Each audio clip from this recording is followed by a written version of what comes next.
The first metagame that I was really, really, truly involved in, like playing, was the Latias Salamence metagame. Scizor was That's number really one cool. usage. It was and people would, the way people complain about Landorus Therian now, or like Mm-hmm. Incineroar and BGC. Scizor was that Scissor for back in the us. day. But like there are genuinely Yeah. some people, some good players, who think, oh well, the game is boring if the better player wins all the time. That's why we play Pokemon. We want stupid stuff to happen. We want hacks to impact the outcome, stuff like that. And I just cannot get behind that at all. And then also I like sometimes just turning my brain off and analyzing a game live. Yeah, turning my brain off and analyzing a game. That's how I work.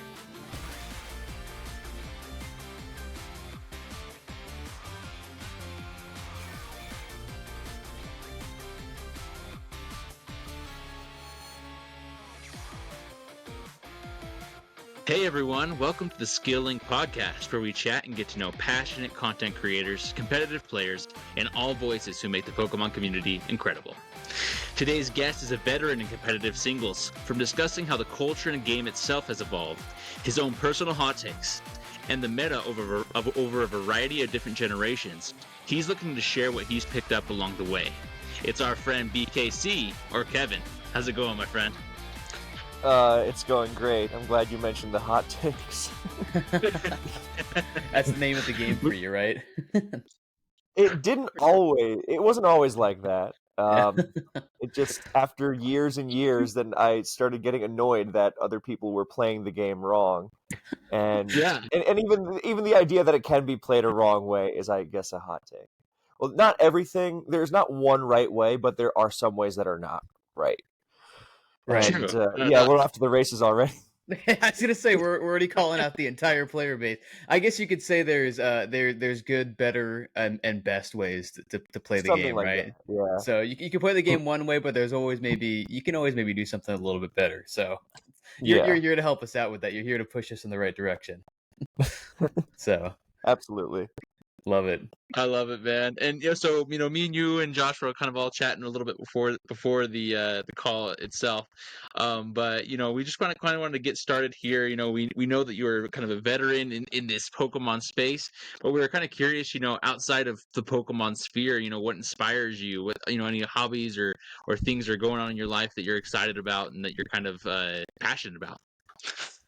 This is no secret to anyone who watches my videos, but I'm a movie fanatic. Like seriously obsessive. Watching them, reading about them, writing about them, I'm starting to do more now.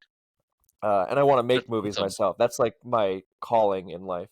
Well, my other calling in life is that I want to go on a world tour with a band. Not like a big arena tour or anything. I don't care about that. Yeah. Just like the idea of traveling the world with your band who you like and then playing a show at night. That's just the coolest thing in the world to me. But I also Yeah. really want to make movies, so I'm trying to make my own right now, which Oh, it's cool. is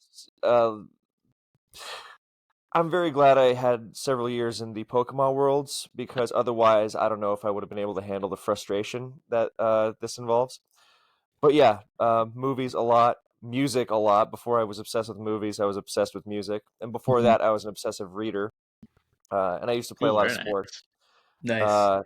Now I still play basketball, but like casually, and I try not to get too riled up unless someone hits me in the face, like happened this week. Um, That'll I usually think do he it. just watched my videos and didn't care for me saying Zapdos is mandatory in GSC. But that's my theory. That was his way of And I disagreeing love with you. yeah, it's like, oh, Zapdos is mandatory, huh? Well, so is this Interesting. elbow in your face. it. Yeah, but yeah, I like to do a lot of everything because and getting to know people, of course, because being interested in people is important. And I'll save myself the sociological study, but feels very strange sometimes to be surrounded by so many people who are just anywhere but there. I love it, man. I'm kind of curious, kind of like, so like when you say film and stuff like that, like, is there a specific genre that you're going for, or is it kind of anywhere, anything and everything? I like all kinds of, and I really do mean, like, because I know that's like the, oh, what kind of music do you listen to? Oh, everything, quote unquote. But no, really everything. Yeah. I am a student of film history, unofficially, and so I'm just constantly reading about what happened, when, and how. Because it's an easy pipeline. It's like, oh, well, I like this movie. Mm-hmm. What inspired this movie? Oh, well, this movie. Wow, that movie's great. What inspired that movie? And then you just go back and back and back. And now I'm so far back that I'm not even reading about the films that inspired these films anymore. It's about like paintings and these old books and stuff like that. So I'm like, That's so oh cool. wow, the what's it called? The thing I'm reading right now, Notes from Underground, was a big inspiration on Taxi Driver, things like that. Mm. So, yeah, lots of art and lots of physical activity because as great as it is sometimes to sit at home all day watching samurai movies, then it's also not too good for you. So I try to limit that, to a reasonable amount. But like my Mm. ideal Sunday is just five samurai movies lined up and just an endless stream of hot chocolate, That's which is of beautiful. course it's a very healthy way to live day to day, of course. But That, yeah, I that feel like I sounds need that on a any day, right? yeah. any day. Yeah, it's Yeah, I like was gonna say sorry, that I'm sounds like not a good coming into idea. work. I got to watch Harakiri for the 15th time. Surely there's some sort of some time off covered for that, right? Oh, of So course. Yeah. There should be if there there's is always it. vacation days, there's sick days. Sometimes you get like a mental health day, and then there's got to be a samurai day. So Yeah, okay, Samurai I, days, 100%. when I was a kid, me and my sisters would sometimes get mental health days. Like, I would just like wake up and I'm like, wait, why am I not waking up early for school? And my mom would have just let us sleep in because like, yeah, they don't need to go to school today. They Yeah, need it. I love it. That's So beautiful. ahead of the game. I think that's like a major, like just a life balance thing to have, like, and just having your passions. I love that so much. Like I think I just kind of love the way you phrased it. I think I need like a shirt now that says I just need like my ideal Sunday is samurai movies and hot chocolate or something like that. I think that's like an amazing just phrase in T-shirt general for idea. someone to have, and so My that's problem amazing. is I always love it. finding the balance between passion and just outright obsession. Because I was like this with Pokemon too, where depending on if you were being nice or not, someone would say, "Oh, BKC is really passionate about this," or "Wow, BKC is way too obsessed with this." When I would be like Passionate about so it. yeah, I would be so stringent about the best way to run a stall team, for example, and I would get really angry when people would, skimp on covering a certain threat, and I was like, why is this winning? This is only winning because insert stupid reason here. So, and then I would get into a lot of arguments. For a while, my nickname was the Angry Man, which Yeah. I can't say I didn't earn. There you go. Um, but now I just think of myself as Charles Mingus, the angry man of jazz, and then I feel a lot better about it. There I you never go. punched anyone over Pokemon. That's important, and he did that a lot. I know it's online, but I went to VGC Worlds a few times just to hang out. I didn't play, and I never saw someone get a rock slide flinch or something and be like, "Well, that guy needs to get punched in the face." It's over. I might have thought it, but I didn't do it. Any benefactors of RNG are automatically deserving of an elbow to the face, right? God, So like I was just looking at this replay the other day because I did this video about GSC Freeze Claws, and one of the replays in it is this game in which Tsung, who was one of the best players ever, but he was also one of the luckiest players ever, which is a really unfair combination. He like froze Conflict's Umbreon twice in like 3 turns because Oh it man. unbelievable. froze, and then it thawed out, and then it froze again, and then he switched out to his Zapdos, and that got frozen too, which is why we have Freeze Claws, incidentally, so Mhm. stupid stuff like that doesn't happen. And then I was watching some other games they had from the time period, and every single game, Tsung was lucking him on every possible way. Every And he just possible said, thing. "Sorry, I can't help it." It's like, dude, you're going for the crits. You can't help it a little bit. You could choose to not go for them. You're playing this way, man. Well, I'm Yeah. glad you bring that up because we're actually a little bit later. We're gonna ask you about the freeze clause because obviously you did a Mm, video recently on that, so we want to go a little bit deeper on that kind of whole sentiment in mm. general. But yeah, and whenever I'm playing whatever it is, whenever something happens that's a 30% chance or less and it procs, I'm like, how dare you? Like Scald, 30% chance to burn. How dare you burn me? I know that's the intended 30 use is of the move. ridiculous. 30 It is the one is. you expect. Anything below Uh-huh. that is like, okay. Actually, no, I take it back. 25 you expect because full para, I genuinely think, Yeah. Oh and I'm my. not the only one Yeah. here at least, that full para is just one of the most It's brutal. ridiculous things ever. No, it's It's Yeah. brutal. Earthworm used to say it's the strongest status in Pokemon. And at the time I was like, yeah, okay, whatever. And now after years of playing, I'm like, no, never mind.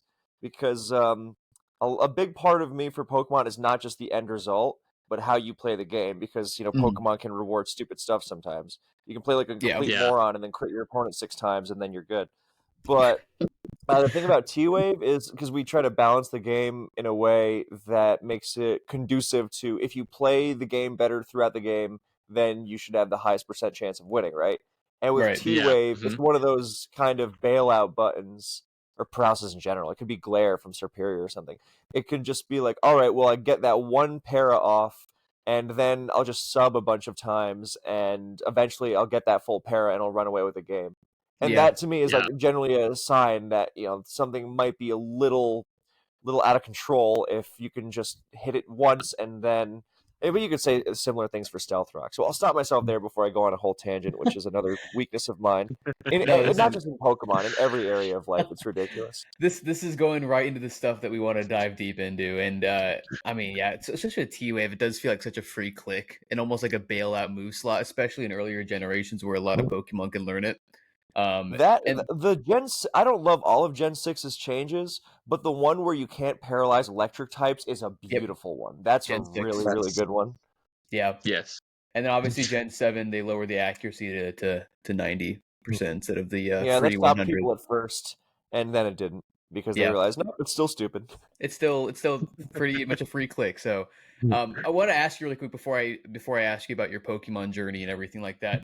You mentioned music as well. What kind of music do you like to get into? Or do you play any Yeah, instruments or I play drums, yeah. okay, cool. I will also give the everything answer, but I'll also quantify that with some detail. I went to a music school as a teenager, and my Oh, teacher very was a cool. jazz drummer, Nice. and so he taught me like jazz drumming and funk drumming and stuff like that. That's really Uh, cool. and then I played in a rock band with my buddies for several years.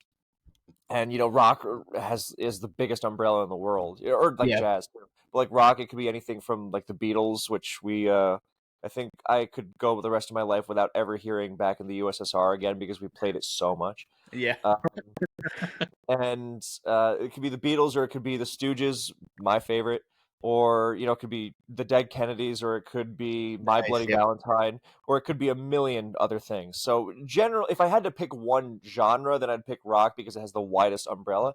But I Yeah. also I like this morning I was listening to the Dirty Dancing soundtrack, which I guess that's still kind of rockish, but Yeah. um, Yeah. you know what I mean. There's lots of variation in there. Yesterday at work, I was listening to Mingus. So I have a very I try to have a diverse set of things I listen to because and like things I watch and read and all that because otherwise I'll just get stuck in a little circle and Hmm. only ever. I try to limit my rewatches, things like that, because otherwise I know I will just rewatch my favorites over and over again. And Yeah. Yeah. well, there's nothing wrong with that on occasion. I've seen Hot Fuzz like 15 times. Then you got to limit it because otherwise you won't learn anything new. So yeah, I listen to and watch a lot, so I keep it cataloged. And right now, music wise, I'm going through a real ambient techno phase because I discovered about a year and a half ago, I discovered Deep Chord. And so I've been Yeah. listening to Lumen, I think it's called. I don't know how you say it out loud, and it's just I'm obsessed with it.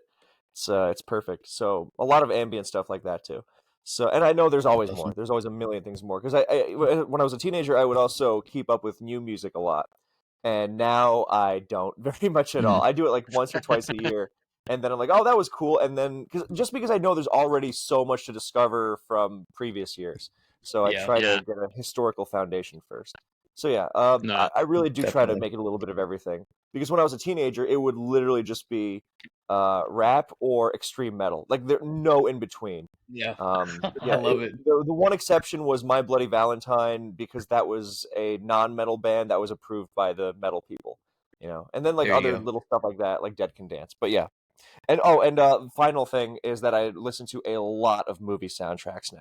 I'm obsessed Oh with it. yeah. Same. The Akira soundtrack is my favorite thing ever. It's amazing.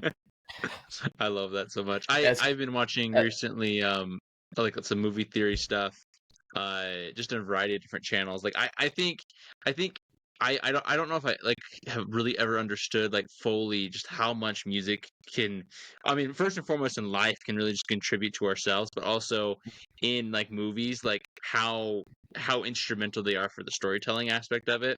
It's Like I it's was absolutely watching absurd. There are movies Mhm. that are so driven by the soundtrack, it's almost kind of ridiculous. And Yeah. at a Yep. certain point, you think to yourself, "Do I even need the movie?" And then you listen to it without the movie, and you're Yeah. like, "Okay, no, I need the movie." But have you guys seen Dune yet? I Yeah. haven't yet. I've seen I the heard first it's one. I haven't really got the good second one. though. Oh, I mean, I meant the second one. Because I saw the second one in IMAX last week, and the soundtrack was just blowing my head off. It was Yeah. incredible. So it's really, really important. 100%. Yeah, it's curious. I want to ask because I'm a big music guy as well. I also play guitar. I started off by doing guitar at my jazz band in high school. Um, Really? yeah, so kind of started there, and then also big like rock guy, and I listen to a lot of stuff as well. But sounds like we have some pretty similar music interests. So I had to ask you, and I was curious on that. So I think we do have some overlap there. So yeah, pretty big part of my life as well. So that's Dude, really cool to hear. Funhouse by the So, Stooges, it ended the rock genre as far as I'm concerned. there you go. Everything after is redundant. That's not true, but they're the best. It's a hot Um, take, it's a and hot that's what take. we're here for. It really. That's the problem with my life in general. I just bounce back between extremes. I can never just like find that happy medium, and it's always got to be. I'm working on it. I'm I trying. love it. No, That's we love great. it. We love it, man.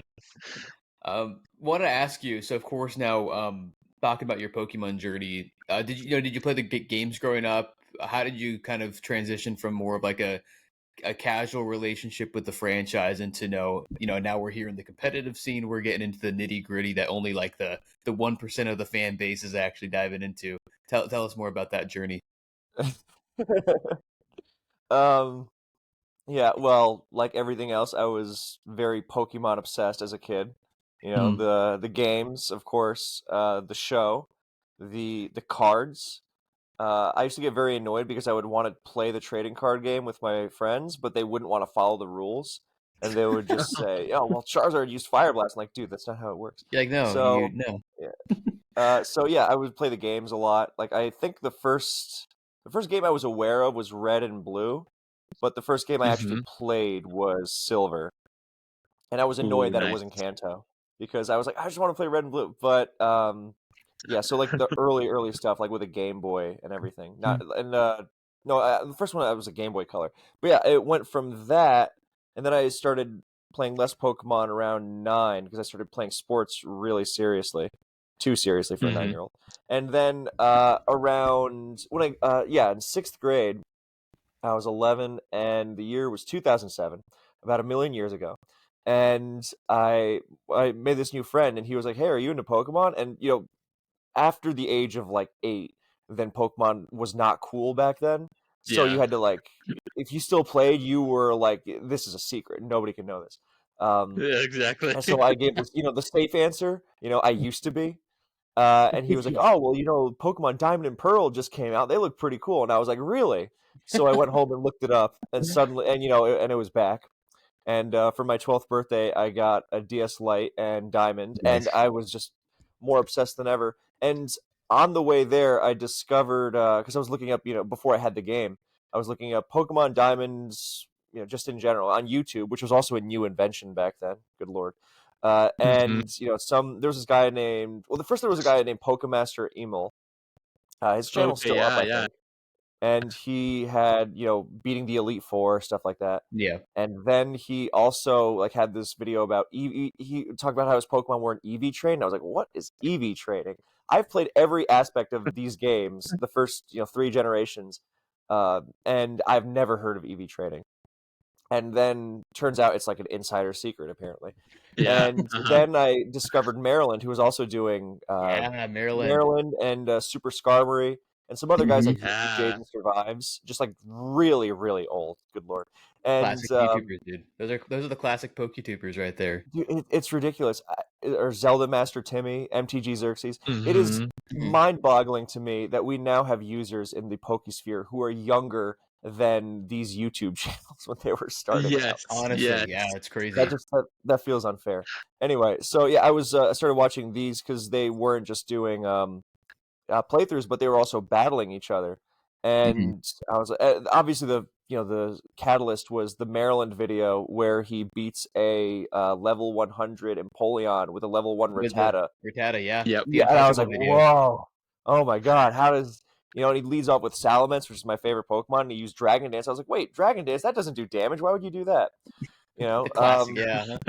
So it was, this strategy stuff just sparked in my head, and because when I was a kid, I always wanted to play against other people, but since you had to just do it with physical link cables, then your options were limited. Especially when I would spend time in Europe, and the Europe did not have the Pokemon games nearly, especially where I was, nearly as popularly as in the States. So I would be like the one kid in my class with the Game Boy and Pokemon. It was very popular for that reason. Uh, and no others. Um, yeah, so then once I turned 13, because I was afraid of Kappa, then I also started a YouTube channel, which unfortunately is not around anymore. And it was doing the same thing, Wi-Fi battling, all that jazz. And Very then cool. about a year later, then I was getting pretty good for someone sticking to Wi-Fi, which was noticeably less competitive than the hardcore Smogon scene. Because you had things like, Mhm. oh, no Scarm Bliss because it's broken/boring, no Scarm Bliss Cress because you could beat Scarm Bliss with Infernape, but then Cress made it unfair, stuff like that. Um, Yeah. yeah, and then you would have, yeah. So then over a year later, let's say, then I found I was looking for better people to play because I was venturing to forums like the Maryland forums, game FAQs, game facts, stuff like that. And I was like, man, where are the really, really good players? And then I remembered Maryland said, hey, the really good players are over at Smogon. So then I ventured over to Smogon and I started joining tournaments. And it took a while and a lot of misadventures. But then I started playing in those and on the ladder. And eventually I moved away from Wi Fi completely and just became Just the turned to Smogon. simulator only guy that I am now. And everyone else is. Mhm. As much Yep. as I miss the physical feeling of Wi-Fi, it's just not quite the same thing. But yeah, Right. and that is the origin story. I And love then it. there are a bunch of long details about the many, many years on Smogon. An interesting time to be sure. That's amazing. I love that, bro. Well, I mean, you just kind of going through the first and foremost, I'm impressed you knew the rules of the Pokemon TCG game. Because I as a kid, I was one of those kids who was like, I have no It, idea how to play this game, and I it's will do whatever the Pokemon can do in the dude, game. it's So on the I'm, cards. You just read the I cards, and it's. I was so annoyed they wouldn't do that. It's like, no, you have to use an energy card to use do Fire this. Blast. Like, no, I'm just using What? Fire Blast. The Like, energy is okay, man.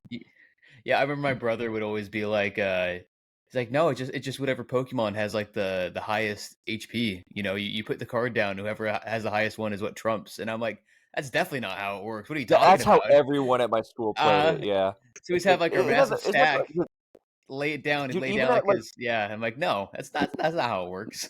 even at age 6, I was like, is this not the dumbest way to play it? Because then it's just like, oh well, now I put my bigger Pokemon on yours, and Your friend. Yeah. then the It's whole thing is over. decided already. It's stupid. And none of the Yeah. text on the card matters. It's just there for No, of decoration. course not. So yeah. Oh. Oh, I love it. But I kind of love hearing that journey, where you kind of got back into the game and things like that. And we kind of, want to kind of start delving into kind of more of that side of things as well. So my question for you is, so it sounds like Gen 4 was probably like the first thing you were kind of introduced to competitively. I'm just kind of Yeah, it curious, was. what were kind of your favorite aspects of the Gen 4 meta at the time and even now? Oh well, when I was following the Gen 4 meta like right from Diamond and Pearl, so pre-Platinum. But it Mm-hmm. was also, and I've noticed this repeat itself in every generation after, so it was not specific to Diamond and Pearl. But early on in the metagame, before everything is settled, then yes, you will have the big guns like, oh, this is broken, this is good. And so, like, some Yeah. semblance of strategy will, and like the core of the metagame will be there, of course. But you're also going to have a lot of like looser stuff flying around. And like you'll see this in Uh-huh. every generation. Like, I don't know, early Sun and Moon, or no, sorry, early Black and White, then you would see a lot of Scrafty because, oh, this thing's dark and fighting, 2 good stabs, Dragon Dance, Mhm. bulk up, bulk, intimidate, shed skin, Yeah. Moxie. Yeah. That's a lot of good traits. And then eventually we realized, like, what were we doing using Scrafty? It's terrible. But, early in the generation. So early in Diamond and Pearl, then I remember the basics. you would have on the Wi-Fi you would have Scar and Bliss less, except for Maryland because that's cheating apparently. But you would have the Infernapes and the Garchomps, Yeah. and then you would have like random stuff like Swellow popping up because Swellow is really strong now that it can status itself with the Flame Orb. That's really cool. So stuff that would seem out of place. Then the other staples like Metagross and Swampert and all Yep. the Salamence, As all usual. those. So yeah, but Diamond Pearl was a chaotic time, and then Platinum came out in the fall of '08, and it was a big deal because we have all these new Rotom forms, which were somewhat Mm-hmm. controversial on Wi-Fi because since they didn't exist on Diamond and Pearl, then you couldn't bring a Rotom form on Wi-Fi, and the only way Oh you could wow. do it was with an action replay, and some people consider Mm. that cheating, but. And on simulators, it was never a problem because I guess the philosophy is we simulate a link battle because you can go to the Mm-hmm. union room or whatever it is and use Rotom there just fine. But Yeah. yeah, on Wi-Fi, if you don't have the action replay code, then your Rotom will revert to a normal one. But yeah, so Interesting. Oh Rotom weird. forms were big, and Shaman Sky was big, even though that got canned pretty quick because it was stupid. And Yeah. Scizor got Bullet Punch, that's a big one, and Hmm. Salmon's got Outrage. That was another really, Oh really huge wow. one. Yeah. And then not after that, we had Latias come back. And so that was the first metagame that I was really, really, truly involved in, like playing, because I didn't Yeah. play before Kappa, was the Latias Salamence metagame. So that one I still look at very, very fondly. Scizor was That's number really one in cool. usage. It was people would the way people complain about Landorus Therian now, or like Mm-hmm. Incineroar and VGC. Scizor was that Scissor for back in the us. day. Yeah. Yeah, and it was used on. I think its absolute peak in usage. I mean, it was everywhere on Wi-Fi. There was no way to quantify that. But on Shoddy Battle, the simulator of the time, the Yeah. absolute peak it got was like 32% usage. We thought that was outrageous. And then Yeah. you see Lando T racking up 70% plus later on, and it's like, oh well, I guess it wasn't that bad after all. But, We had no Let idea how bad it would get. Scissor was no, just getting really. a bad rap at the time. No, yeah, and so you would have a lot of stuff back then that was really popular then that you wouldn't see like ever now. Like Hmm. Clefable didn't exist. Blissey was the biggest deal ever. Vaporeon was Mm-hmm. really really popular because it was a quote unquote Infernape counter. Yeah. And there was this development in Okay. Heart Gold and Soul Silver where people shifted away from the special based Mixape, which was special based Mixape was max special attack, speed to outrun Garchomp, and then speed to just outrun the base 100s once Garchomp got banned, and the rest in Yeah. attack because that usually KOs Blissey with Life Orb close combat. And Vaporeon takes those two rather uninvested close combats pretty nicely. And then people realize they started using a physical mixed Infernape. It's like, oh, once you invest attack on this Infernape, there's no way Vaporeon's taking 2 CCs. So like little developments like that, all these details that are you won't see in the metagame now because it's unoptimal Mm-hmm. or whatever. But and you see this in every generation. Now our picture of I don't know Gen 7 is rather defined, but as Gen 7 was going on, there were lots of like little details that wouldn't last, but were really important at the time. Yeah. Mm-hmm. It's part of painting that picture of the history of that generation, right? And so Yeah, it's yeah, really fun to kind of see that evolution. yeah. It's And I really have a nostalgic. Oh yeah, sorry, you go. no, I was just gonna say I have a really good memory, like in general. So I remember like everything that happened, like it was yesterday. It's really freakish, actually. But like, if I really tried to, I could make myself believe that yesterday it was the fall of 2010, and Shuka Berry Stealth Rock Heatran was everyone's new go-to in the wake of Latias and Salamence. It's my powerful Yeah. imagination or whatever. But I remember it. It was very well. I remember it very well. It was very clear. I love it. Yeah, It's that's amazing. that's a super nostalgic time for me as well. 'Cause that's when I was old enough to like be like, hey, there's a little more nuance to this battling thing. So even though I wasn't participating myself, that's when I would watch a lot like on YouTube of guys posting Wi-Fi battles and talking a little bit more about strategy. I was still, what was I like? 2010. I was 15 at the time, 15 going on 16. So I was starting to slowly grasp the concept of I'm like, okay, EVs, yeah, that sounds Mm-hmm. interesting. The things that don't show up in the game but do exist in the game, and then on top of that, more of the nuanced strategies. And I remember it was around like Gen 4 when I was like, wow, there's a lot more to this, a lot more to this game than meets the eye. And with the progression of each generation, things get more complicated, things get more convoluted, more strategies come up, Pokemon get new abilities, new moves, new items exist, so on and so forth. So with each generation, we see some, some interesting bans, especially recently. Like we've seen sleep moves get banned in Gen 9. A variety of Pokemon here and there get banned. So, tell us about over the years the reason bans might exist, and maybe some of your thoughts along the way to to make the right decisions where a ban is maybe a well-deserved ban, kind of that process behind that. So, basically, the reason why we have rules to begin with, and I know this might seem like the most obvious thing ever, but stay with me. Yeah, The reason why we have bans to begin with is that we want the better player to win, right? Because the Yeah. game doesn't mean much if you can play better all game and then the opponent whips out a Mega Rayquaza and wins because they had a Mega Rayquaza, right? yeah. And no, Hmm. the fact you can use Mega Rayquaza too does not make it balanced. Just as an out or as an Yeah. aside. But Yeah, that's the yeah, reason why we have clauses, why we have sleep clause. Well, that one's controversial, but let's say evasion clause. You just can't use double team, right? Or OCO clause. You just cannot use sheer cold because it removes the interaction from the game, and it's so strong that you just go fishing. You just as soon as you hit that 30%. I mean, a scald burn is one thing, and OCO is just something else entirely. Yeah. So you want to get rid of stuff like that, which removes the interaction between the players and just turns it into mash the button and win.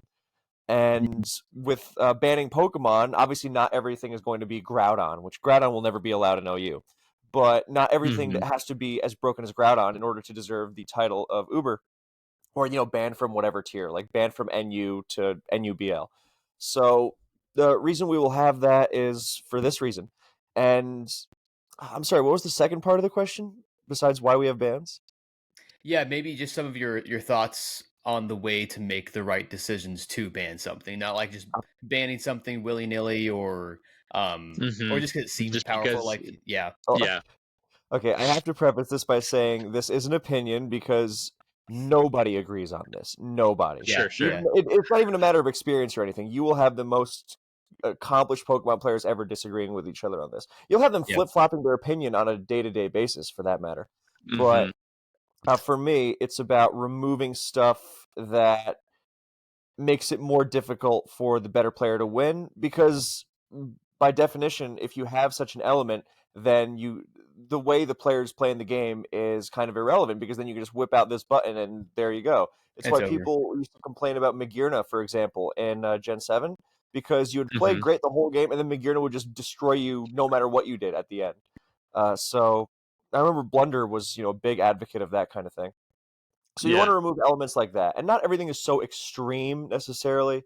Not everything is a Mega Rayquaza or even a Magirna, but it's going to be stuff like even Baton Pass. And I personally, and a couple other players are like this too. I don't think that metagames generally suffer from having fringe or stuff that might be on the borderline of being broken banned, Hmm. because very rarely do we see metagames, wishing they had that borderline threat back.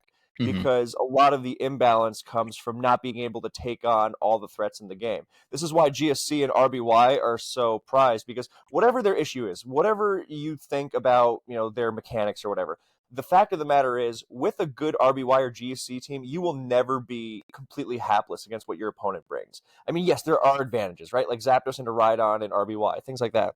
Hmm. But it is never insurmountable, and a lot of now I think claims of team matchup are exaggerated in newer gens in general, just because it's such an easy cop out. Like, oh, there was nothing I could have done to win that game because Hmm. my matchup was bad, or there was almost nothing I could have done. And that winds up being about a player's own ego and their social standing within the scene and things like that, rather than what the actual truth is. But it is more difficult to safely, consistently get good matchups in later generations. And the Hmm. teams that do get those good matchups tend to look similar. That's kind of a constant. Anyway, point being, that when you have these Pokemon that throw things out of whack and it is tougher to get good matchups, it is easier for the game to kind of run away from you. Yeah, Hmm. So, yeah, I think you don't really miss having that extra threat in the metagame.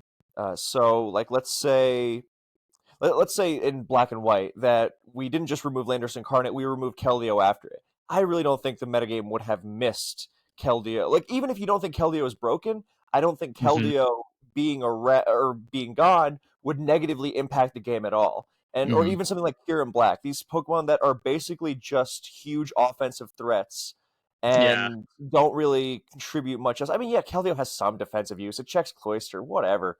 I mean, it's more the fact that it constrains team building. And for me, team building Yeah. is really important because, again, it's about how you play the game for me. And team building is a big, big part of that because making a good team is the perfect demonstration of that you understanding the tier you're playing. So Yeah. I have some spicier takes about, if you just get handed teams all the time, then half the work is being done for you. And I really Yeah. don't think that's okay. Yeah. And yeah, and when you are team building and when you are trying to make the team good, then you're always going to, pick and choose what you're going to be better and weaker against. But you also it's not just a matter of, okay, well, this team will be stronger in this regard and a little weaker in this regard. When the disparities between the threats you're trying to cover are so extreme that it becomes unreasonable to check them, Mhm. that's when you start getting strained team building and tougher matchups. And that is why I generally think why I like GSC, for example, because with a good GSC team, you're never really going to have that issue because the threats aren't as powerful and they are Yep. not Hmm. as diverse in their threat. You are not trying to counter completely different, like 50 completely different Pokemon. Right. And Yeah. in with the power level going up and the number of viable threats going up, and the lack of Pokemon that are able to like kind of check such a huge portion of the metagame on their own, then it becomes tougher to do over time. So yeah, I mean, this is me personally. I know some people say, oh well, if it's not absolutely destroying the metagame, then it shouldn't be broken. And this is why these kinds of debates will never end because so much of it is preference. But I personally value when good team building is possible without being Mhm. strained. Like people will say, oh, this team is really good, but it is completely destroyed by insert threat here. Well, to me, that would not make it not a good team. So Yeah. this is the kind of debate that I've had a lot. Give me 1 second, guys. Yeah, you're good. Oh No no, yeah, worries. you're good. In the conversation, you were talking about, like team building and the interesting aspects of making a balanced meta and making sure that the most skilled player has the best chances to win as they should, right? Well, One of as the they things we should were is kind of actually a moment of or is actually a topic of contention right now. Sorry to cut you off, but no, you're good. because lately there's a lot of discussions about best of three and doing things to make the game more competitive, and Hmm. most people are against it, sadly. But like there are Yeah, genuinely some people, some good players, who think, oh well, the game is boring if the better player wins all the time. That's why we play Pokemon. We want stupid stuff to happen. We want hacks to impact the outcome, stuff like that. And I just cannot get behind that at all. Simply because the this is always going to have a great deal of subjectivity to it. I realize that. But yeah, wanting things to be competitive is like the closest thing to objectivity we get. Having yeah, the goal of making the better player win. As soon as you throw that out, then I mean, okay, who cares? Yeah. Just there are no. I don't know if it's Yeah, necessarily that much of a slippery slope. I know I'm exaggerating a little, but I really don't like that whole thing because when I came to Smogon, the whole thing was it's the most competitive way or you will lose, and if you don't like yeah, that, take it somewhere else. And it's gotten a lot more, okay, I don't want to say casual like an insult because it's not a bad thing to play Pokemon casually. Of course Mhm. not. yeah, I mean more in if you're going into the competitive sphere, then it's gotta be have that focus on being competitive. Because if you try to have it both ways, it's not going to satisfy anybody. Right. Because people are still yep, going to use the Landorus Therians and the Rotom Washes and whatever else people complain about. But also doing this dumb stuff to make it more fun. I don't know. Anyway, so hmm, sorry. What you were saying before? yeah. No, you're good. I agree with you there. I was just going to ask you as well because what's interesting is like we still see generational metas continue to evolve. We've kind of seen not necessarily a resurgence, but it's like I feel like maybe a re-recognition of various metas that were maybe not necessarily as followed as before. So we got like ADV. I mean, you cover Diamond and Pearl and Platinum, metas and things like that, Black and White stuff. And so, but we're still seeing those metas kind of take, interesting shifts as people are figuring out more and more, kind of the optimization of the metas. And I was kind of interested, to see what, any interesting shifts that you've kind of seen over, your coverage of the various metas, or what has been some of your favorite mons that have been able to shake things up for anything. Oh, oh god, there's a lot. There's a lot. Because the thing about the old generations is that there used to be this idea. I don't think it's as present anymore, but there used to be this idea that once the generation was over, that was it. Maybe one Yeah. or two things would change, like minor things, but oh, Heatran runs more speed EVs now. Like nothing huge, nothing bigger than that. And the thing is that a generation's time in the spotlight is like 3 years ish. Yeah. And that is not nearly enough time to probe everything that is possible in a Pokemon metagame.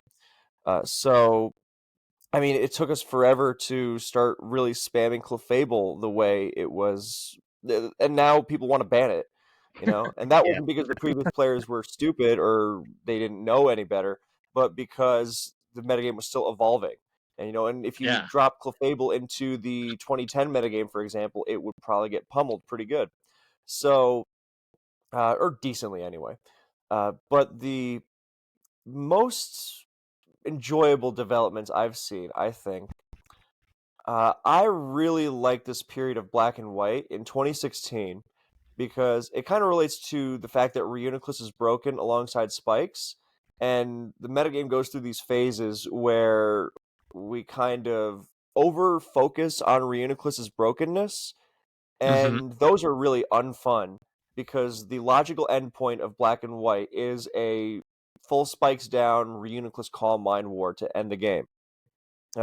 I've spent so much time on Black and White team building, and I'm not the only one who thinks this, but that's not even the point. The point is when we forget that, for some reason, after a little while of this Reuniclus hyper focus, I don't know what it is. It's like this strange mass hallucination. Whatever kind of phenomenon it is, everyone just kind of collectively decides, I'm bored with this Reuniclus thing. It's not that it's less optimal, and I'll explain why in a sec, but everyone just collectively decides, like they're in some sort of kind of trance. You know what? Reuniclus doesn't exist anymore. And that period where everyone kind of forgets that Reuniclus is a thing is so fun. Yeah. So if you want any demonstration that Reuniclus is broken, then there you go. But yeah, like 2016 Black and White, I think was amazing. It's one of my favorite metagames I've played ever.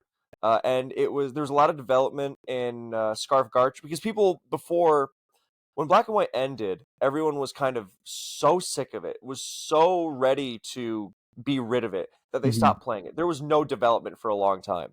There were like two people who still played it. You had to beg people to play it in SPL, for example.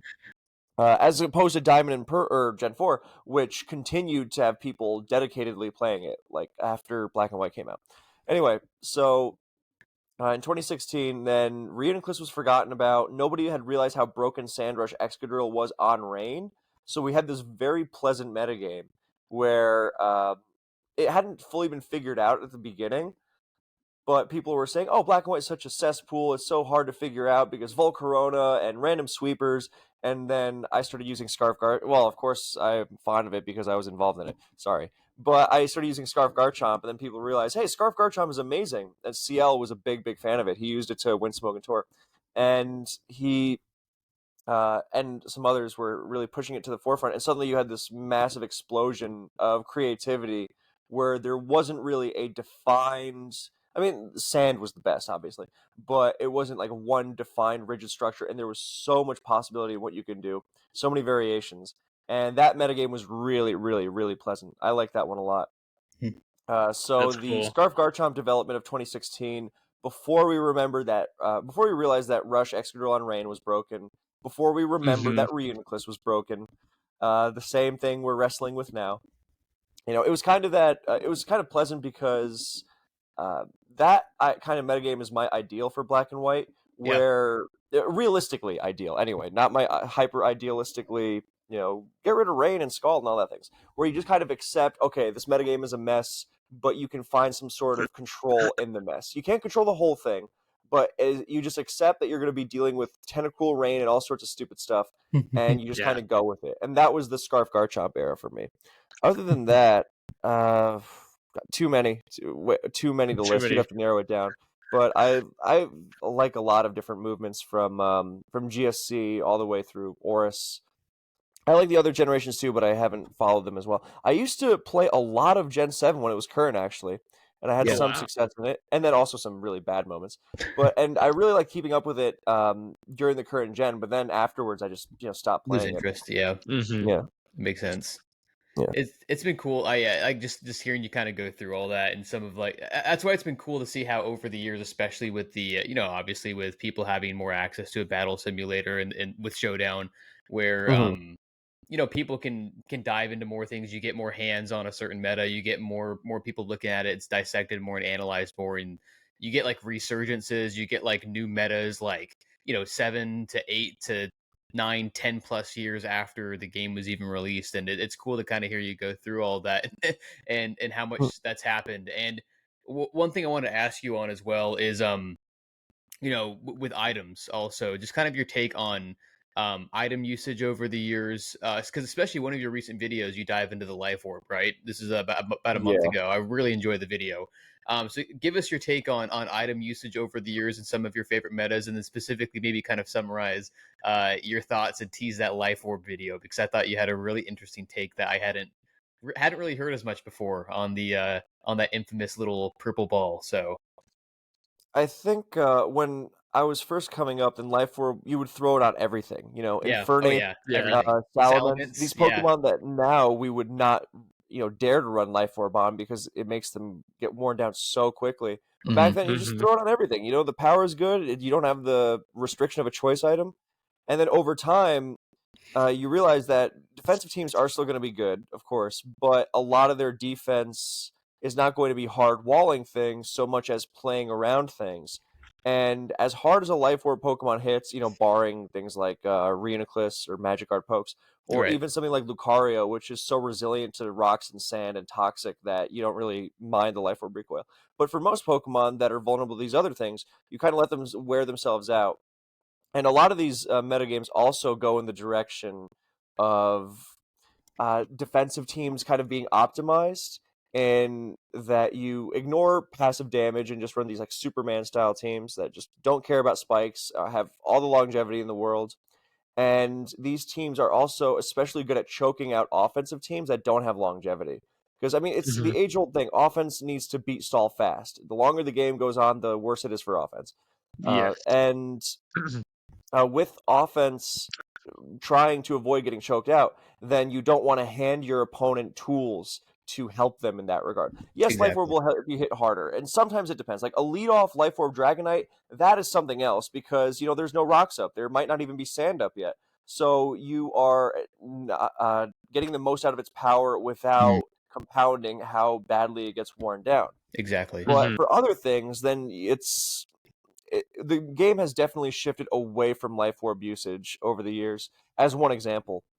Also, I mean, it also helps that over the years we also get better and better items all the time. Exactly. But I think it's a lot more common now to see Lumberry on a Pokemon that would run Life Orb, for example, because again, you don't want to hand your opponent the tools to take advantage of how you're wearing yourself down, and instead, a lot of the ways you play around things, throw a T Wave on it, throw a Toxic on it, a Will-O-Wisp, and Yeah. with Lum, then as opposed to handing your opponent tools, then you give yourself another one.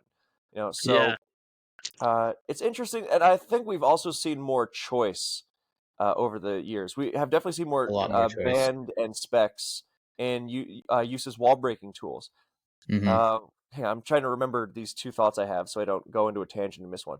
But yeah, choice band, choice scarf, or choice scarf, choice specs because they have the immediacy that you can't. You know how against a setup Pokemon with Life Orb, you're like, okay, well, it has to set up, so I'll status it, I'll hit it, whatever, I'll Yeah. phase it out. Mm. And with a Yep. choice item, then you don't have that luxury. You just get crushed It hits immediately. hard right And away. Yep. yeah, but the uh, other side of that is that it can also be scouted by Protect. And there was an SPL game recently, CBB versus ABR. CBB is known for this super aggressive play style, which is double switches, bandit and specs moves that you cannot switch into because they're so powerful they cut through even resists. The problem is that it is scouted by Protect. So ABR ran the stall team that had Protect everywhere, and Keldeo normally would just be the easiest thing ever to cut through his kind of team. But when you know what move Keldeo is going for every single time, then it's never going to beat you on its own. I mean, the possibility is there, but the threat is diminished by like 75, 80%, if not more. Yeah. So the choice item thing is tough because you got to get you got to watch out for Protect, which is such a great move already. But on the other hand, when you don't have that power, then you also give the defensive team more room to play around you. So, and this is a lot of why good players go towards defensive teams. They have more control to their play. I mean, you don't want to be reactive. You don't want to be passive. You still want to be aggressive and active with your defensive team, but you don't have this as much reliance on what can go wrong. You know, the reason, not to say that offensive teams can't be consistent, of course they are, but when the chips come down to it, or when it comes down to it, when the chips are down, then good players tend to go with defensive teams because they have more control. Because you know, what's the simplest version of this? Just use it as a principle and then extend it to the details. You know, switch between counters until your opponent gets worn down by passive damage and you win. Right? That's the easy version. And you know, making predictions with offense, like yes, necessary, but your opponent can also just, you know, how many times I've seen a tournament game where someone goes, "Why did my opponent risk that?" They lost the entire game if they let that die. And it's completely true too. And the opponent just didn't think of it. You know, you ask your opponent, why didn't you risk that? And they just go IDK, LOL. You know, so that kind of frustrating dynamic. I mean, yes, you have to adapt to your opponent, but it's also difficult to do that as consistently as with defense, where it almost doesn't matter because look, spikes will hit everything, you know, or close to everything. Leech Seed, Toxic, Whirlwind, Will-O-Wisp, all those things, they don't really care about what switches in. Kyogre gets hit by hazards the same as Politoed, the same as Infernape, just as an example. Yeah. So, and the other thing about the items is that I think a lot of the ban and spec stuff comes out of, I don't know, stall breaking. I think this might partially be a cultural thing because when I first got into the Smogon world, then there were no complaints about stall. I mean, like someone would be like, "Oh yeah, stall is annoying," but nothing like, "Oh, stall is broken, stall is, you know, too hard to deal with," and because that will get you laughed at. Nowadays, and for a while, that has been a lot more accepted. I I don't know if that's the casual competitive thing. I don't know what it is, but something like that maybe. But the more material consequence of that has been people get frustrated with stall easily. You know, something clicks Protect and they start losing their minds. I'm exaggerating a little, but people genuinely do get real. I once played a game on ladder with my Protect stall team from DPP, and I had this guy cussing me out after because he was so like genuinely like physically angry. And I'm not villainizing him for being angry over Pokemon. Everyone's been there if you care to a certain amount. And it's normal to care a certain amount. But it was the thing that was funny about it was that he just could not stand the move Protect because, you know, it gets lefties, it racks up hazard damage, just scouts the moves, all that stuff. He just hated it so much. And this kind of visceral response to whatever you're facing, I mean, that's not going to be conducive to a good competitive strategy most of the time. And so a lot of people want this kind of like one Pokemon solution. You know, you'll see a lot of people say things like, you know, I don't want to I want to get through the stall team quickly so I can go back and play a real game against a real team, you know, because stall isn't a real team. So they'll just want that one Pokemon solution, that one Pokemon stall breaking army that will just do the whole job for them. And really, breaking stall should not be the focus of one Pokemon. It should be a team effort. You know, that's why you've seen a lot of games over the years where Brofist versus Reza from World Cup 2014, for example, otherwise known as the game where Brofist missed 8 out of 8 focus blasts. Excuse me. But yeah, that game, his team was not well equipped to deal with stall, but he broke it down systematically, even though he didn't have a quote-unquote stall breaker. Yeah. So, yeah, that's a very long-winded way of saying I think we see more choice items and Lumberries than Life Orb now. And it kind of has to do with defense being so good, so optimal, Mm-hmm. because you want the better player who knows they're the better player. They want to have as much control over the game as possible. Defense lets you control the game more, and so offense is constantly adapting, and they're kind of put in this bad position where, okay, I can have a lot of instant power, but I'll get scouted. Hmm. I can Yeah. have power and flexibility, but I'll get worn down. I'll have flexibility in the face of status, but less power. So I like that. I like Right. that a lot, and I think it's a really interesting analysis overall because it's the risk versus the reward of power versus accessibility. Because like you were saying with the Keldeo, like once you know it's only going for one specific move, and you don't have to guess what it's going for. You're set in a lot of ways, and so I just think that's a really interesting aspect. I like that a lot.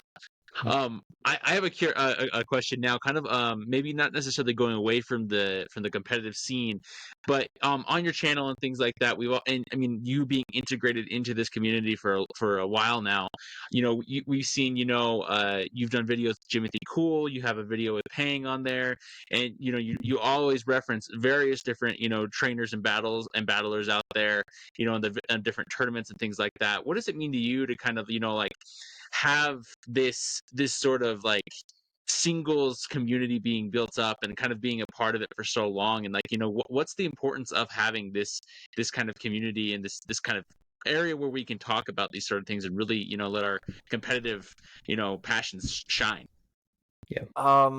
Everyone who's ever played in a team tournament on Smogon, or 99% of people, they'll say, I come for the game and I stay for the people, which is important because for many of us, then we'll play a lot of Pokemon, then we'll kind of, say, okay, well, I've played it and now it's not as fun anymore. And then when you get into a team environment with a bunch of other people, you're trying to win together, that brings a new element to the game. And then Yeah. that winds up being why people stick around for so long, because they're not just playing the game for themselves, but because they're playing with their friends. And Mm-hmm. so the community aspect is a really, really important one.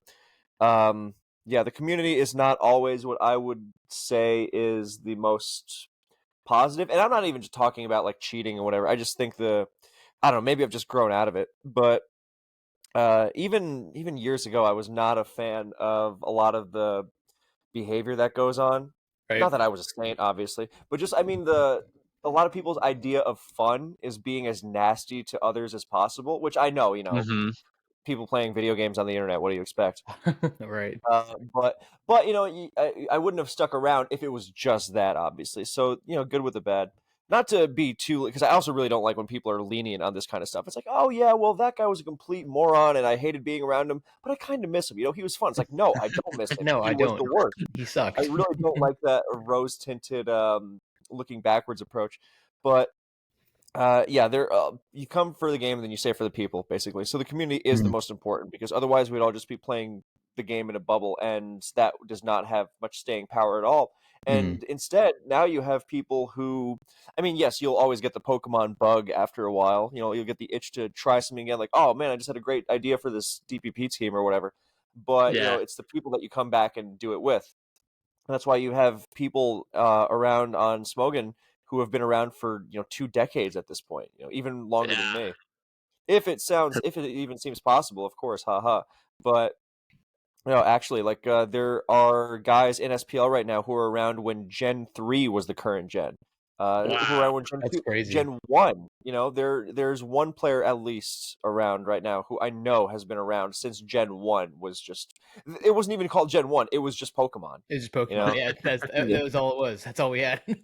Yeah, there That's are only awesome. 151 Pokemon. That's it. Yeah, That's that's amazing. insane. I love that. We wanted to ask you as we kind of wrap up our chat here. We have a couple kind of just fun little questions for you here at the end. Um, for these next two questions, these are kind of like our rapid fire questions. Where just off the top of your head, right off the hip, first thing that comes to mind. We want to hear your unfiltered, again, whatever first comes to the forefront of your mind here, what you're thinking on these specific things. So Logan and I each have one for you. They're kind of just some fun things, and then we have some shower thoughts as well. So the first question I have for you: if you were in charge of implementing a ban, whatever it may be, what would it be and why? And this could be any meta, whatever's been on your mind lately. Where you're like, man, I really wish I didn't have to deal with this. And this doesn't even have to be realistic, right? It's just whatever you BKC. Scald in every generation. Okay, there Scald. we go. It's So Nice. as Okay. simple as stupid, that. stupid, That's stupid simple. move. Yeah, I have there's no doubt about it. I I mean, love it. there's all sorts of broken Pokemon, but Scald, okay, I won't talk about Scald in the more recent generations because Gen 9 I'm not qualified at all. Yeah. But I don't think it's a move that exists. I don't care that in Gen 7 and Gen 8 burn is only 6.25%. The whole idea of Scald is fundamentally ridiculous. And Yeah. in practice it winds up being even more ridiculous. Right. So, Scald. You know Enough that whole said. thing I was saying about how you want to promote player skill and interaction? Scald is the opposite of Mhm. that because Scald is almost always the correct move. It's always the safe move because you can just click it into everything and it will give you good results. So Yep. yeah, Yeah. Scald can just go to hell. Okay. I like it. Good damage, always a chance Yeah. to burn. Yeah, there's almost no downside to ever, even on a resist. There's always that I mean, benefit. if every single water type in the game got Will-O-Wisp, I don't think that would be a good thing either. I think it's annoying enough Yeah. when Rotom Wash and Jellicent have it, Yeah. but at least that's just Rotom Wash and Jellicent. So, Mm-hmm. and the fact that Mhm. it does damage, so at least with Will-O-Wisp It's you good could taunt damage it. too. Yeah. Horrible. Yeah. So I agree. All right. And next up, we talked earlier about your love of music. We were just kind of curious. Do you have a favorite Pokemon soundtrack, like from a specific Gold and generation, silver. a specific song? Gold and silver. Oh, Everything gold and silver. can't go wrong with that. Yeah, specifically the one that plays on a bunch of routes. I think it's 38, 40, 42, 44, if my memory serves. But I know 100% it plays at the Lake of Rage. And it's okay. that I know what whole you're talking area. about. Yep. Yeah, between Ekertique City and Mahogany Town it plays. That one's just the best one. Even when I was 6, I was like, wow, there's something It's magical great. about this. It's on a lot of routes. I like Yeah. the Pokemon soundtracks in general. Like I like Relic Castle from Gen 5 a lot, but Mhm. everything from Gen 2, specifically that one, and then and Gen 4 obviously, and 3 and 1. So yeah, all of those. Oh, and the spin-off games too. Coliseum, XD, Mystery Great Dungeon, Ooh, ones. those are yeah. fantastic. Very good. I love Yeah. that. I love that. I love the Mystery Dungeon soundtracks. That's a great call out. The Primal Dialga thing is just one of the best Oh things yeah. ever. Oh yeah. God So almighty. good. So good. Um, speaking of that, now we had a couple like shower thoughts, and these are kind of just like fun, not even necessarily with the competitive side of things, just kind of fun Pokemon thoughts that might come to your head over the course of the day, just randomly, because that's all we think about over here. So I want to ask you, Mhm. now that we know that we're getting a new Legends game, right? We're getting Legends ZA, and when we got Legends Mhm. Arceus, we obviously got new starter forms. We got a bunch of new other forms for Pokemon, and then that has consequently affected the meta because then they're able to be used competitively. For Legends ZA, what do you think the starters will be? So who would you like to see be the starter choices? And then what different Chikorita for forms? sure. Okay, that's one we've heard a lot. We've asked this question a few times, and Yeah. Chikorita is one we've heard. So yeah, what different form would you give their final evolutions? Because they usually get a unique Oh, they get typing, right? another typing, right? Yeah, Yeah. Like Typhlosion Mhm. becomes Ghost. yeah. So give Well, us your Chikorita definitely Chikorita and then needs your other two as well. some serious beats. Why did I say beats? Buffs. Yeah, Yeah, so Chikorita just needs a good bass line and a drum track under it, and it'll be fine. and then it's good to Um, yeah, go. I just want Chikorita to start spitting hot fire. um, I think it would make sense for it to be a half fairy type. Mm. Because I want it to have good defensive typing, like really good, but it also has to Yeah. have good moves, because if it's just going to be, Leech, recover, I guess recover would be good, but like Leech, aromatherapy, like basically Meganium now, then it's not going to be, it has to be some sort of departure from what it is now. yeah, I don't know, Grass Fairy is good typing, but it's got to get some new moves. It's got to get, I don't even know what it would need. And because those Pokemon don't really get their stats really, they just have them rearranged a little, right? They're not yeah. really They're not Yeah. really completely buffed. revamped. Yeah, Yeah. Well, okay, Grass Fairy and make it give it what move am I thinking of? It has Leaf Seed. Give it spikes. What there in you doubt, go. give it spikes and knockoff. Actually, it There actually you go. kind of Yeah. makes sense. I I like like it. that. I think Yeah. I think the best one we saw from Legends Arceus. So yeah, I'd have to look at the stat spreads again. I think they're just rearranged, But I think the one who benefited the most was Hisuian Samurott, who actually saw usage in higher tiers because of the move Well, utility. it got a new move. Yeah, Well, guys, okay. So if Ceaseless Edge. So yeah, you can get a signature move too because Samurott. okay, if it has a good Yeah. signature move, then yes. Let's give it a leech seed that also inflicts burn. No, kidding, that's too much. Let's give it a leech seed that heal. No, wait. Leech seed, what leech seed is now 12.5? Let's make it a leech seed that deals as much damage as 2 layers of spikes. Oh, that's Oh brutal. yeah. Yeah. I like There it. we go. Yeah. I And for its ability, give it like regenerator or something, and knock Nice. off, and yeah, and, I and some love more that. support stuff. Wish, give it wish. That'll be great. Yeah, make it a Ooh, Lomomola, yeah. but the awesome. grass version. Yeah. Yeah. Is it its hidden ability right now or its secondary? It's something. Is it? Something useless. It really I don't know is. what it is, but it's not good. It's not good. I remember checking. I think it's the one where it prevents status in Sun. It's Oh Leaf yeah, Guard. It's Leaf Guard. leaf Yeah. guard. Yeah. It's totally I.e., who useless. cares? Yeah, exactly. Just give it I don't know, regenerator or Give it triage. Do Draining Kiss and Giga Drain stuff. oh, that'd be good. No, yeah, and call Something like mind that. while you're at it. Yeah, Yeah, there that's you go. perfect. Make it As for like the other a two, yeah. as for the other two starters, I think I like that's a Gen 2 one, so I'll go with 2 other generations. Yeah. Well, the Gen 3 ones have megas, so I'll skip them.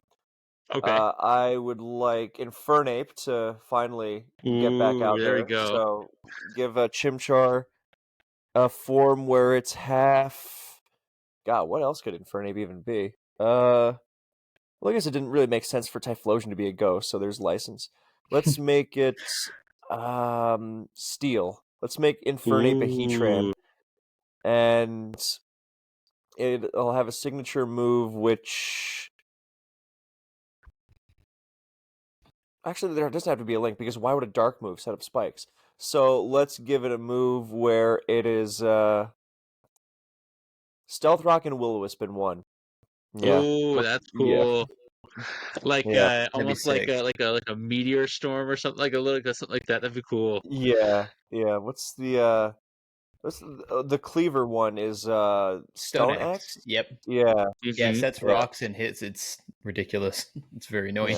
Yeah. Well, no, wait, Rocks and Burn, that doesn't make sense. Okay, never mind. Just give it a fire version of a fire spike thing. Okay. I like I that. like it. And for the ability, give it adaptability.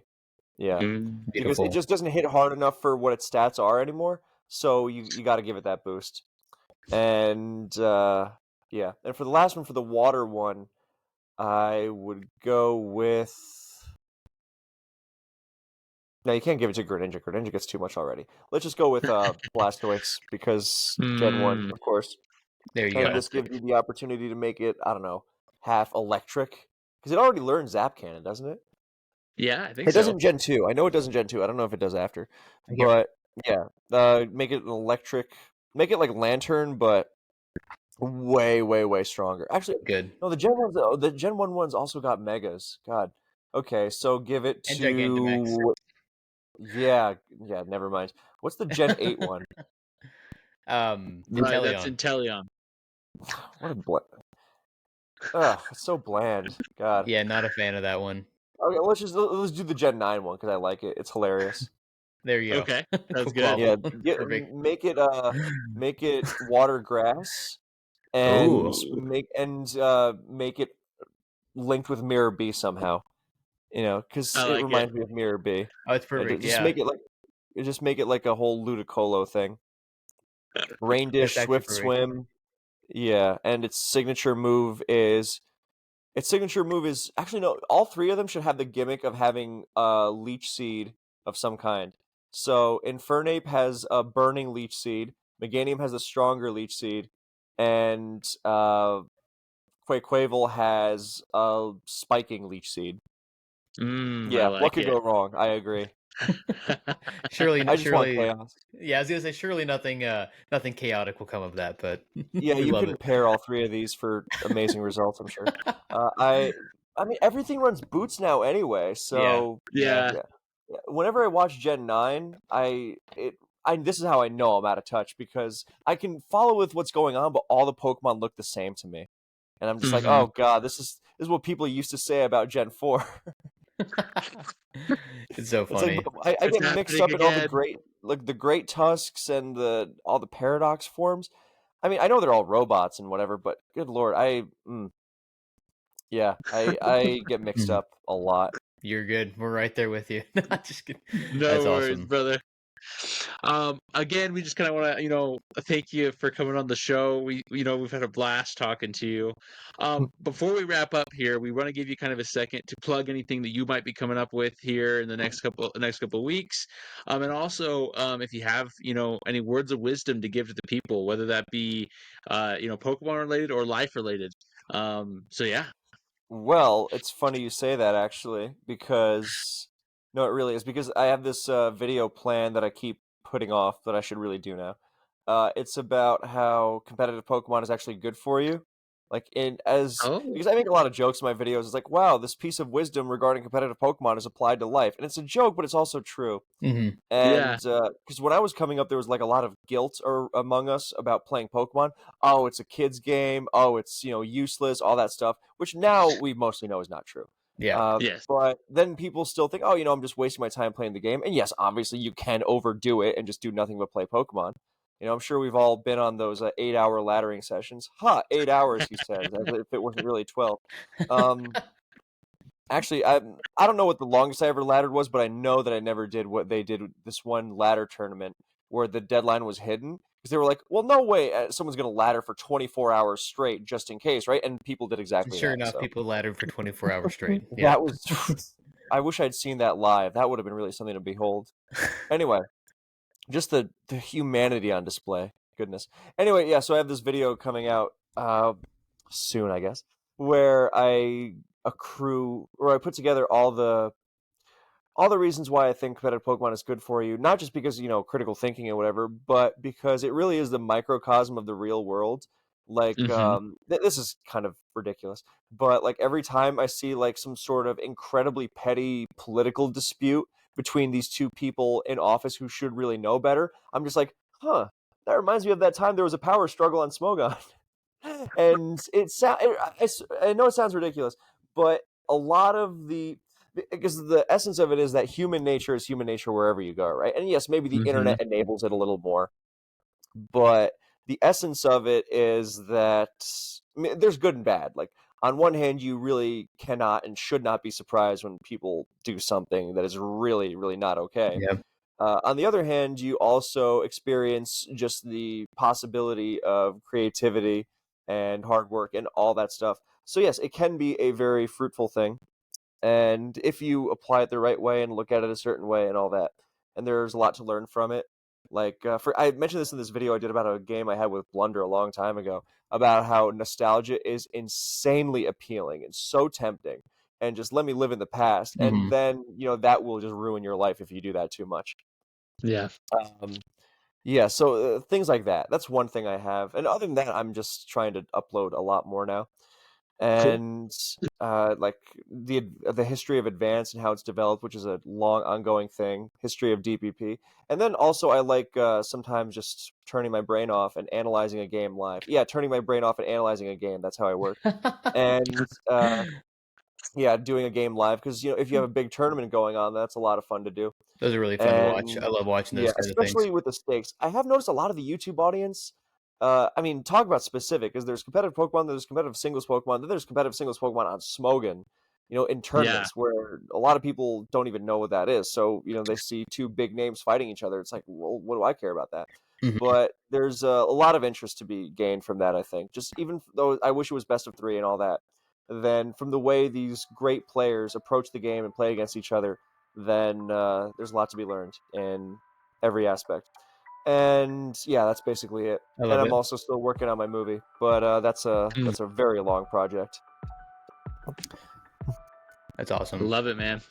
We will. So everybody out there, make sure that you subscribe and follow BKC. Make sure that you keep up with what he's doing. We're excited to see those videos. I will definitely take a look there because I really like the aspect that you're saying that, the thing is the Pokemon and its competitive essence, and even in general, like you're saying, like there's a lot of stuff that can be applied to our personal lives and skills that can be taken there to be able to overcome trial, overcome, pain, and grow as people as well, which I love, and build community and things like that. So everybody keep an eye out for everything Kevin is going to be throwing out at you soon. Also keep up with what we're doing over here. We're going to continue our hardcore Soul Link of Pokemon Elite Redux, where Pokemon have 4 abilities. It's insane. And it's going to be a lot of fun to see if we can keep going. We have a pretty good run going right now. And then we will also be continuing to, have interviews coming out, keeping up with really cool people. And until then, this is Logan, Josh, and Kevin, or BKC, signing off. We'll see you guys. Hey, everyone. Thank you guys. Thanks for having me.